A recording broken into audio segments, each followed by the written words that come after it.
नमस्कार। देखिए, आज के इस वीडियो में भारतीय भूगोल का एक महत्वपूर्ण टॉपिक भारत के प्रमुख खाड़ियों को देखेंगे। देखिए, इससे एग्जाम में जो है घुमा फिरा के प्रश्न पूछ लिए जाते हैं। उसी से संबंधित सभी महत्वपूर्ण पॉइंट्स को हम डिस्कस करेंगे और देखेंगे। तो चलिए वीडियो को शुरू करते हैं। तो आइए सबसे पहले जानते हैं कि खाड़ी क्या होता है। तो देखिए, यह एक ऐसा जलाशय होता है कि जो एक ओर से समुद्र से खुला होता है और तीन ओर से स्थल से घिरा होता है। तो उसी को जो है खाड़ी कहा जाता है। देखिए, खाड़ी जो होता है वो समुद्र का पानी स्थल को छेद कर अंदर चला जाता है। स्थल के माटी को काट कर क्या करता है कि अंदर चला जाता है। तो वह एक ओर से समुद्र से खुल जाता है और तीन ओर से जो है स्थल से घिरा होता है। तो उसी को हम खाड़ी कहते हैं। ठीक है। अब देखिए, खाड़ी को जो है आकार के हिसाब से तीन भागों में बांटा गया है। क्योंकि देखिए कि जब समुद्र का पानी स्थल को काट काट कर आगे बढ़ेगा तो हो सकता है कहीं पर पतला काटे, कहीं पर उससे मोटा काट दे। इसलिए जो है आकार के हिसाब से खाड़ी को तीन भागों में बांटा गया है, जो आप इसको देख रहे हैं। क्रीक, गल्फ और बे, ये तीन भाग जो है आकार के हिसाब से बांटे गए हैं खाड़ी को। ठीक है। तो देखिए, क्रीक क्या होता है। देखिए, समुद्र का जल जब बहुत पतली आकृति में प्रवेश करता है तो वह सोता कहलाता है, यानी क्रीक कहलाता है। देखिए, समुद्र का पानी जो होता है यदि स्थलीय भाग के बहुत पतला माध्यम में प्रवेश करता है तो उसको जो है क्रीक कहते हैं, यानी सोता कहते हैं। देखिए, आज से कुछ साल पहले गुजरात के उत्तर पश्चिम में यानी यहाँ पर सरक्रीक है, इसको लेकर जो है भारत एवं पाकिस्तान के बीच विवाद हुआ था। ठीक है। तो बहुत पतली आकृति में जब समुद्र का पानी प्रवेश करता है तो उसी को जो है क्रीक कहा जाता है, जैसा कि आप इस इमेज में देख सकते हैं। ठीक है। वही अगर गल्फ की बात करें तो यह सोता से बड़ा होता है, यानी समुद्र का पानी जब स्थलीय भाग के बड़ा आकार में प्रवेश करे तो उसको जो है गल्फ कहते हैं। यह गल्फ जो है क्रीक से बड़ा होता है, यानी आकार में उससे बड़ा होता है गल्फ। ठीक है। सबसे बड़ा गल्फ जो है मैक्सिको का गल्फ है। तो इसको याद रखिएगा कि सबसे बड़ा गल्फ कौन सा है, तो वह है मैक्सिको का गल्फ। उसके बाद है बे यानी खाड़ी, जिसके बारे में हम आज की इस वीडियो में पढ़ेंगे। देखिए, यह जो बे है यह गल्फ से भी बड़ा होता है। देखिए, आकार में गल्फ से अगर बड़ा है तो उसको जो है खाड़ी कहा जाएगा, यानी बे कहा जाएगा। ठीक है। तो क्रीक होता है और क्रीक से आकार में बड़ा होता है गल्फ, और गल्फ से भी आकार में बड़ा हो जाता है खाड़ी, जैसा कि आप इस इमेज में देख सकते हैं। ठीक है। देखिए, भारत में जो है बहुत सी खाड़ियाँ हैं, जैसे में कच्छ की खाड़ी, खंभात की खाड़ी, पाक की खाड़ी, मनार की खाड़ी और बंगाल की खाड़ी। आइए अब इन्हीं सभी खाड़ियों के बारे में हम पढ़ते हैं और महत्वपूर्ण पॉइंट्स को देखते हैं। तो आइए सबसे पहले देखते हैं मनार की खाड़ी। देखिए, यह तमिलनाडु राज्य के दक्षिण पूर्व में स्थित है। मनार की खाड़ी जो है यह तमिलनाडु राज्य के दक्षिण पूर्व में स्थित है, जैसा कि आप इस इमेज में देख सकते हैं। देखिए, यहाँ भारत के प्रथम समुद्री जीवमंडल संरक्षित क्षेत्र स्थित है। इसका मतलब हुआ कि संकटग्रस्त समुद्री प्रजातियां यहाँ पर जो है पाई जाती है।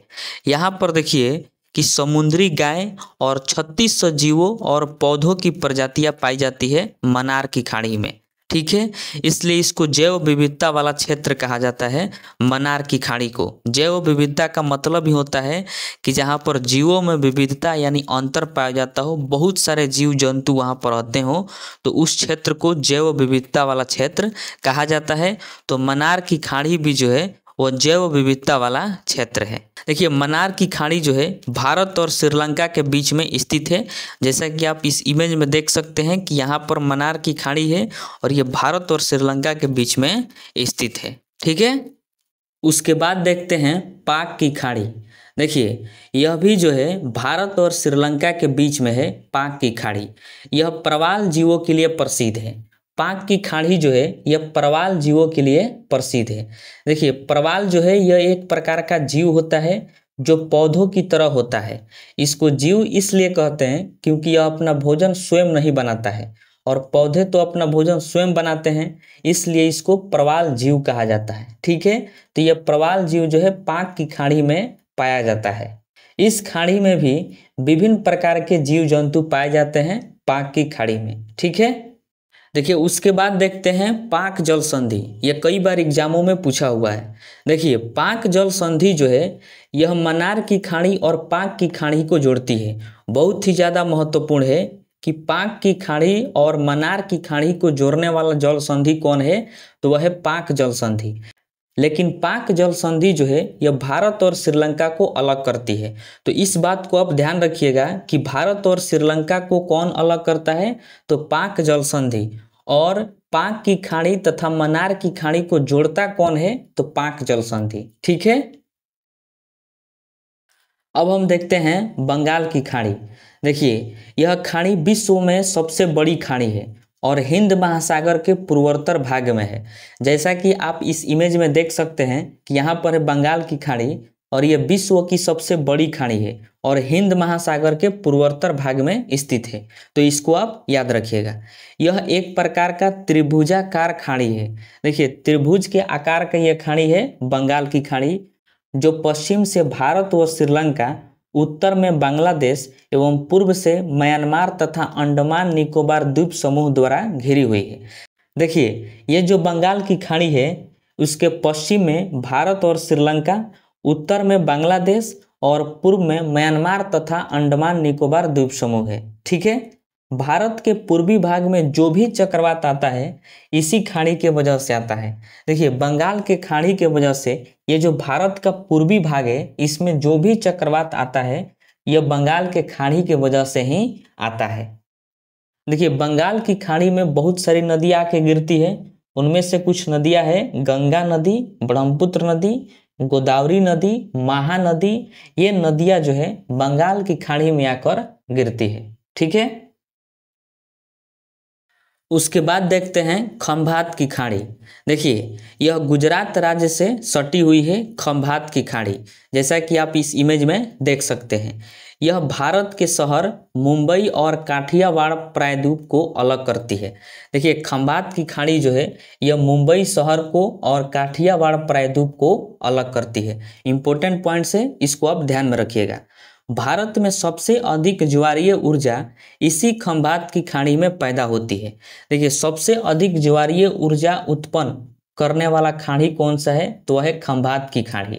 ठीक है, क्योंकि यहाँ पर ऊंची ऊंची ज्वारीय तरंगे आती रहती है, इस वजह से जो है सबसे अधिक ज्वारीय ऊर्जा यहाँ पर पैदा किया जाता है खंभात की खाड़ी में। ठीक है, देखिए ज्वारीय तरंगे और ज्वारीय ऊर्जा क्या होता है इसको हम समझते हैं। देखिए यह एक प्रकार का समुद्र में उठती लहर होती है ज्वारीय तरंगे। उसी को जो समुद्र में लहरें उठती है उन्हीं को कहा जाता है ज्वारीय तरंगे। और इसका उपयोग जो है ऊर्जा के रूप में किया जाता है। जैसे में बिजली उत्पादन करने में ज्वारीय तरंगे का उपयोग किया जाता है ऊर्जा के रूप में, इसलिए इसको ज्वारीय ऊर्जा के नाम से जाना जाता है। तो ज्वारीय ऊर्जा सबसे अधिक उत्पन्न कहाँ पर किया जाता है, तो खंभात की खाड़ी में किया जाता है। इसको आप ध्यान में रखिएगा। ठीक है, एक इम्पोर्टेंट पॉइंट्स याद रखिएगा कि विश्व में सबसे ऊंची ज्वारीय तरंगे कनाडा में स्थित है, जो फंडी की खाड़ी में उत्पन्न होती है। ठीक है, तो फंडी की खाड़ी में सबसे अधिक ज्वारीय तरंगे जो है उत्पन्न होती है और ये कहाँ पर है, तो कनाडा में है। ठीक है, उसके बाद देखते हैं कॉक्स की खाड़ी। देखिए यह गुजरात राज्य में ही स्थित है। कॉक्स की खाड़ी भी किस राज्य में है, तो गुजरात राज्य में है, जैसा कि आप इस इमेज में देख रहे हैं। भारत में इस खाड़ी के निकट कई महत्वपूर्ण बंदरगाह बनाए गए हैं, जैसे में कंडला बंदरगाह, मुद्रा बंदरगाह और ओखा बंदरगाह। तो ये जो महत्वपूर्ण बंदरगाह हैं भारत के, वह कॉक्स के खाड़ी में ही स्थित है, इसके निकट में बनाए गए हैं। ठीक है, एक इम्पोर्टेंट पॉइंट है कि भारत का पहला समुद्री राष्ट्रीय उद्यान कॉक्स की खाड़ी में ही है। देखिए भारत का जो पहला समुद्री राष्ट्रीय उद्यान है वह कहाँ पर बनाया गया है, तो कॉक्स की खाड़ी में। ठीक है, तो इसको आप ध्यान में रखिएगा। उसके बाद हम देखते हैं कारवाड़ की खाड़ी। देखिए ये जो कारवाड़ की खाड़ी है यह कर्नाटक राज्य में स्थित है। यहाँ पर है कारवाड़ की खाड़ी, कर्नाटक राज्य से सटा हुआ है। ठीक है। यहाँ पर सबसे ज़्यादा कटाव की समस्या है। देखिए पानी के कारण जो है स्थलीय भाग में कटाव होता है, तो करवाड़ की खाड़ी में जो है सबसे ज़्यादा अगर समस्या है तो वह है कटाव की समस्या, जो समुद्रों के द्वारा होता है। यह खाड़ी सी बर्ड परियोजना के लिए जानी जाती है। करवाड़ की खाड़ी में सी बर्ड परियोजना चलाया गया है। सी बर्ड परियोजना जो है यह नौसेना से संबंधित है, यानी नेवी से संबंधित है। ठीक है, तो इसको आप याद रखिएगा कि सी बर्ड परियोजना कहाँ पर चलाया गया है, तो करवाड़ की खाड़ी में। ठीक है, इसी के ऊपर बैंक खाड़ी है जो महाराष्ट्र राज्य से सटी हुई है। देखिए ये जो है बैंक खाड़ी, यह महाराष्ट्र राज्य से सटी हुई है, इसको आप ध्यान में रखिएगा। ठीक है।